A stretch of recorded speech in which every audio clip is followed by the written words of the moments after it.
Hello friends, இன்றைக்கி பார்க்குறது வந்து சில்க் த்ரெட் ஜுவல்லர்ஸ். இது எல்லாமே நானே பண்ணது. இதெல்லாம் இப்போ இல்லை, ஒரு 7-8 வருஷம் முன்னாடி பண்ணது. நல்லா யூஸ் பண்ணியும் இப்போயும் இதே வந்து புதுசு போல் இருக்குது பாருங்கள். கடையிலெல்லாம் பார்க்கும் போதெல்லாம் ஃபினிஷிங் இவ்வளோ அளவுக்கு இல்லை. இது ஃபுல்லாக சில்க். இது தண்ணியில் போட்டு இது நினச்சிட்டோம் ஒரு வாட்டி. அப்போ கூட பார்த்திங்கன்னா இது ஃபினிஷிங் அப்படியே தான் இருக்குது பாருங்கள்.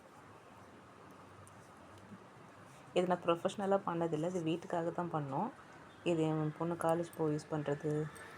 இந்த சில்க் த்ரெட் ஜமிக்கிலாம் வந்து ஒரு ரெகுலராக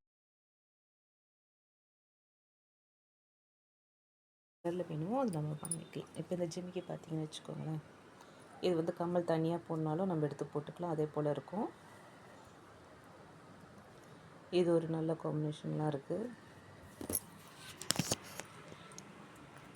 இது பார்த்திங்கன்னா ஒரு கடா மாதிரி ஒரு இது வாங்கணும், அது உடஞ்சி போயிடுச்சு. அதை நான் வந்து இதே மாதிரி ரீயூஸ் பண்ணலாம் சொல்லிட்டு ஒரு ஐடியா வந்து பண்ணேன். இது அப்புறம் நம்ம எவ்வளோன்னா அட்ஜஸ்ட் பண்ணி நம்ம யூஸ் பண்ணிக்கலாம். அப்புறம் இந்த ஜிமிக்கி பார்த்திங்கன்னா இதுவும் கம்மல் தனியாக போடலாம், ஜிமிக்கியும் இது செட்டாக போடலாம்.